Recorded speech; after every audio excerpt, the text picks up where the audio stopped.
We've seen a lot of Pro phones over the years. Flagships like the Google Pixel 6 Pro, the iPhone 13 Pro, the Xiaomi Mi 11 Pro. But even budget phones, Redmi Note 10 Pro, Poco X3 Pro, Realme 8 Pro, if I had to guess, I would say 50% of smartphones on the market have a Pro version. But not a single one of them is as pro as this right here.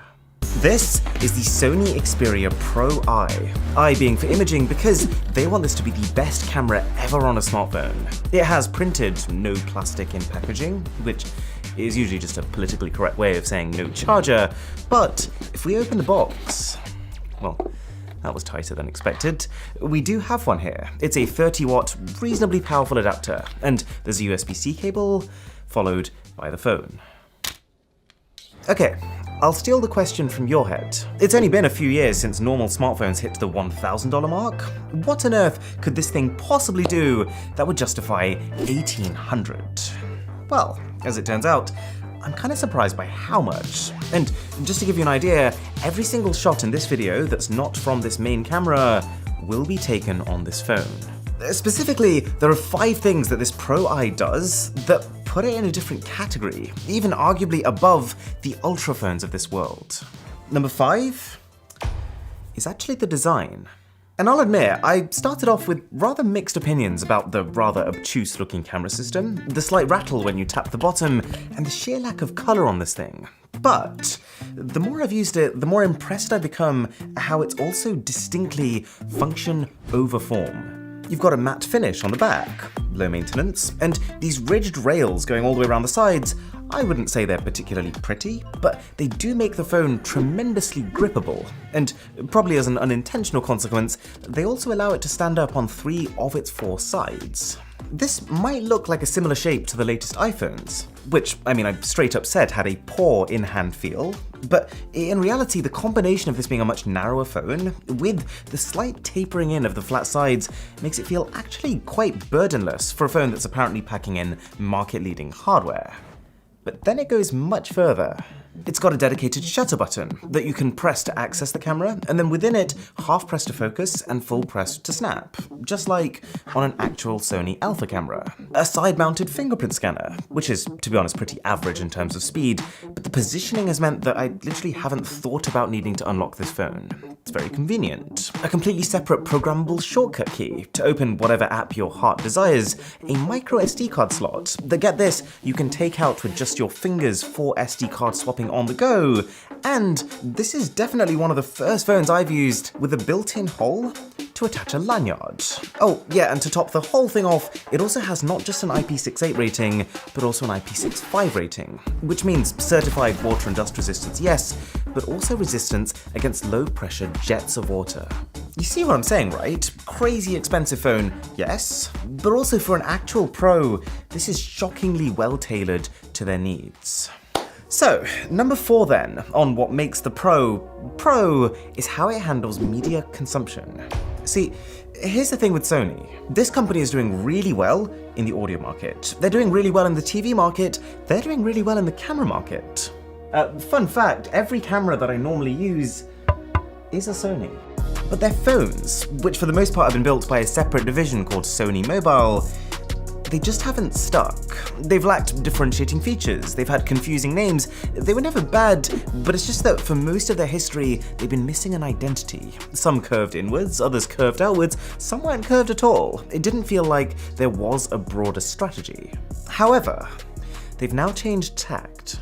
Pretty recently, Sony has brought their mobile division in. They've integrated it into the wider Sony corporation with the goal of implementing their strengths in these other markets, audio, TV, cameras, into their entire lineup of smartphones. And so even though this phone is literally nicknamed the camera, the focus is actually broader than that. So for example, the audio is tuned by Sony Pictures Entertainment, with dynamic vibrations that automatically add physical impact to anything you watch or listen to. We have a headphone jack that supports not just headphones, but also external microphones. Any video you watch will be run through Sony's X1 engine, which is used to upscale content on their Bravia TVs. Oh yeah, and the actual screen itself is kinda nuts.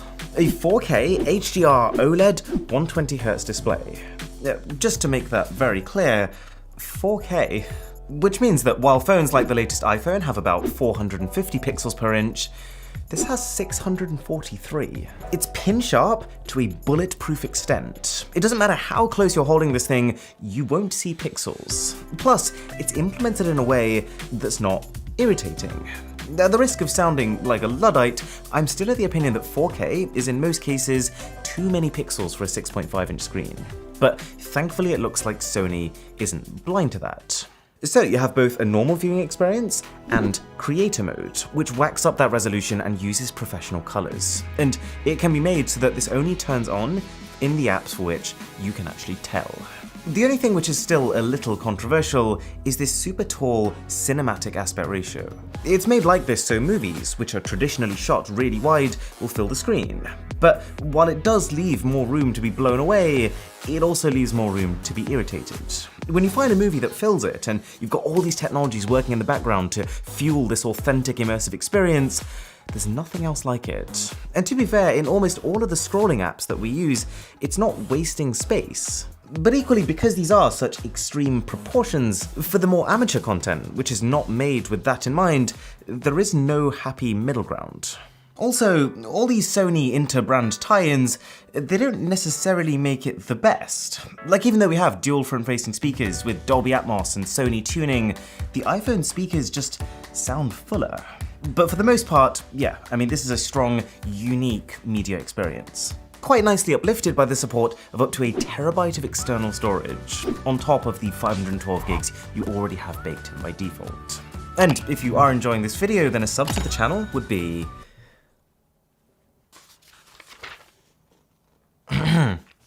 flabbergasting. No, but seriously, hitting 10 million subscribers was like the 2021 goal, and we're so close, we're literally on the cusp of it, so I mean, if you do watch my videos regularly, I would really appreciate it. Okay, number 3 is the Pro Eyes approach to photography.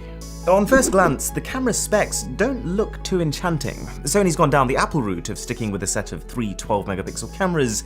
However, it's not the resolution that makes this special. It's that this phone camera is using a 1-inch sensor. You won't find a bigger one on the entire planet. They prefer to call it a 1.0 type sensor because it's not using the entirety of that 1-inch surface area, but that's pretty standard. And for perspective, the iPhone 13 Pro Max uses a 0.6-inch one, and 1 inch is actually the same size as the sensor found on Sony's rather high-end RX100 V7 camera from a couple of years ago. But in theory, this should be even better because of all the image computation that smartphones do on top of that. Also, remember that Sony hasn't just put a sensor in this phone, they're the ones who make these sensors. It's safe to say, I was pretty excited to try this. And you know what? I think they've pulled through. Bearing in mind that this is still pre-production software, this phone takes very pleasant photos. You get the distinct impression that it's not using as thick a layer of processing as most other companies. And that's not always a positive. If it's dark and gloomy outside, your shots are going to look dark and gloomy. If you're in a poorly lit room, your photos will feel poorly lit. This is not a Google Pixel. This is not going to turn night into day. This doesn't have the AI to make sure faces are never blurred. This can't magically erase photobombers from the background of your shots. And if we're going off Sony's past phones, you're probably not going to get the best portrait mode either. However, there's something really liberating about having that control yourself. Especially combined with this huge image sensor, you really get the feeling that you're taking pure images, and that the sky's the limit, that the ceiling is incredibly high for what you could potentially take. When used right, this is a joy. And even though this ludicrous amount of options, combined with a pretty clunky UI, is borderline anxiety-inducing next to most phones, there's a few things that do make it easier. Like how, for starters, we've got 315 autofocus points, or basically zones in which the phone is constantly monitoring to make sure that what you want to be in focus is in focus. Plus, eye focus and object tracking focus. Or how all optical elements here use a Zeiss T-Star anti-reflective coating, which, when combined with the fact that the main lens is built from high transmittance glass instead of the plastic that most phones use, means that you just have to worry less about strange lens flares from bright light sources. Or how this phone has its own dedicated image processor called Bions X, which, although it doesn't mess with the natural colors, you can tell it massively chips away at graininess and enhances clarity. The final key differentiator, I guess, from any other current flagship is dual aperture. Or in other words, you have the option here to physically reduce the amount of light that the camera lets in, which will give you less background blur if you want it. I mean, it is just another option, so you can't complain about it, but given that one of the phone's biggest selling points is how much light it can now process thanks to its big sensor, that more background blur is usually associated with more cinematic quality, and that more light is universally better for image quality, the ability to restrict that light is nothing more than a niche feature for fringe scenarios. But do you know what actually impressed me more than photography? It's how this thing takes video. And to be honest, I wasn't expecting to say that. It feels like we've just fallen into a market where the iPhone is a league ahead in video quality and all Androids are playing catch up. This issue usually becomes because you can't apply all that processing that you use on photos 30 times per second for a video. However, because Sony doesn't seem to rely as heavily on that processing, its video actually looks quite consistent with its photos. I mean, I don't need to show you more video samples, we've been shooting on it this entire time, but there's a few things that I will point out. A, we have all the same autofocus and tracking features that we had in photos, also now in video. B, is that you might know that most phones now have just become able to take 4K video at 60 frames per second, right? Well, this can take 4K video at 120 frames per second, which means two things. You can either watch it back at full speed for ridiculously fluid footage, or that's also enough frames to be able to slow the video down 4 times and still have a smooth output. Let me put this another way. You can take slow-mo in 4K resolution. So for perspective, this is the Sony Xperia Pro I versus the iPhone 13 Pro, which, as far as I'm aware, has the second nicest looking slow-mo. C, Sony's added in a third microphone. It actually sits right next to this main camera here to improve speech pickup. And I'm not gonna lie, it sounds really good, although not exactly a unique feature because Apple and Samsung's latest also have something pretty similar. And D, not 1, not 2, but actually 3 separate camera applications. So one is Photo Pro, which can take both photos and videos. One is Video Pro, which is focused on being able to record just professional video, but video that's ready for immediate shooting and uploading, so for YouTubers. And then Cinema Pro, which gives you even more options, more color profiles, more aspect ratios, and this shoots 10-bit footage made for post-processing, for people who will want to upload into a proper editing program and do everything from scratch how you would on a cinema cam. Now, to be honest, while it is of course impressive that Sony's created 3 separate applications just to capture footage, I'm not convinced that the fact that they felt like they needed to is necessarily a good thing. Isn't it a bit like you go to a restaurant, you order a meal, and then the 3 separate parts of your meal are served on different plates? I can't quite understand why all these features couldn't have just been bundled into one camera app with 3 different modes, so you could easily flip between them. And on that note, there are 2 things that I'm not a fan of. The first is that, while it is refreshing that Sony's footage looks pure and almost untouched, based on this early look, it does seem to also mean that you lose the luxury of that slightly processed looking, but still nice high dynamic range that you might get on, say, the iPhone. But also, this high-end main camera is really quite wide, and I think it would have benefited from having more magnification. You probably noticed on a lot of the shots we've taken with it, how things just look a bit distorted. That's because we've had to go right up close to them. And also, lenses with more magnification also just naturally have more background blur. But all this takes us to number 1, the thing that takes this video beyond any phone I've ever used. This is the Vlog Monitor, and it's one of the most supremely extra accessories that I've ever seen launched with a smartphone. Check this out. You mount the phone into the Bluetooth handle, there's a magnetic area where the monitor slides in, you connect the monitor to the phone via USB-C, and bam, you now have a secondary display to be able to use the front camera to vlog.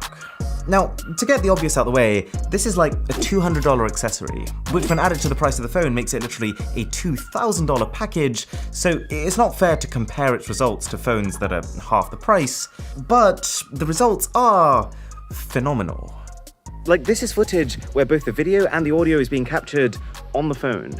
You gotta admit, there's a certain cinematic quality that's pretty unmatched right now. Worth mentioning though is that without this gadget, the actual front camera footage is not the best. So, that brings me on to the big question. I am pretty much the target consumer for the Xperia Pro I. I love cameras, I use Sony gear, making content is literally my job. This is clearly a very advanced phone for a very advanced price. Does it seem worth it? I do need to stress here that this is not a review. The phone I've got here is not final, and I haven't been able to test the zoom camera because it isn't working yet. This is just an opinion based on what I've seen so far. But yeah, you're paying for a pro experience, and I can confirm you are getting a pro experience. For someone who really knows what they're doing, this is a fun, versatile, joyfully unencumbered experience, which can produce results so far not seen on a smartphone. That said, is it in itself a bit of a contradiction? Because won't most of the people that this is being targeted towards already have and would rather use an even better camera? And because, for everyone else, average consumers, it is too much. If I think of all the people in my life who aren't camera enthusiasts, I think they'd all end up with better results from a Google Pixel 6, which is far less pro, but smarter, easier to use, and just as fast of a phone. Oh, yeah, and it's like exactly 1/3 of the price. I think Sony is very aware of this though, and if you were to ask me why, like why is Sony putting so much effort into a phone that they know is only going to sell in the thousands, I actually think the answer is marketing.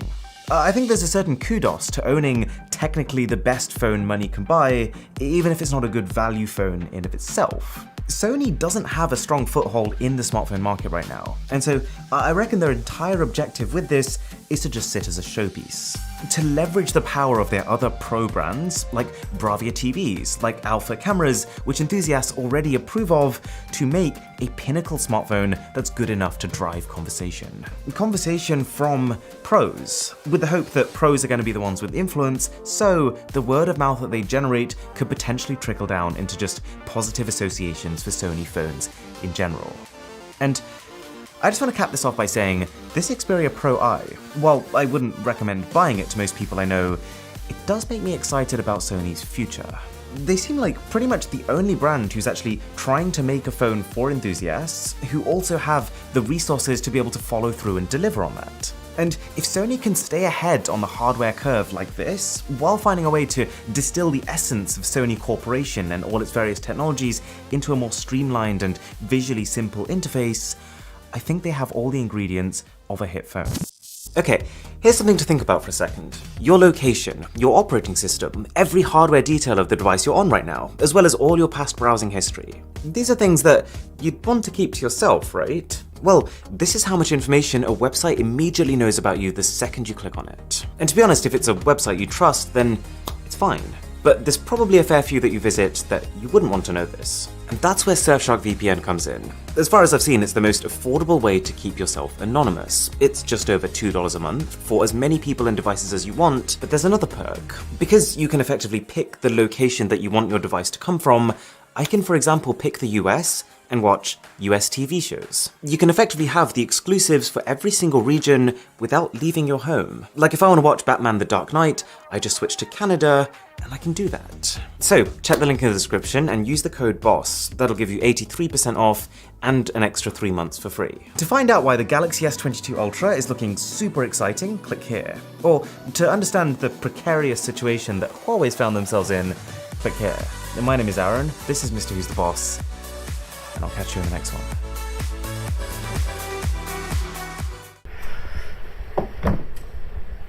Gonna need a bigger dictionary.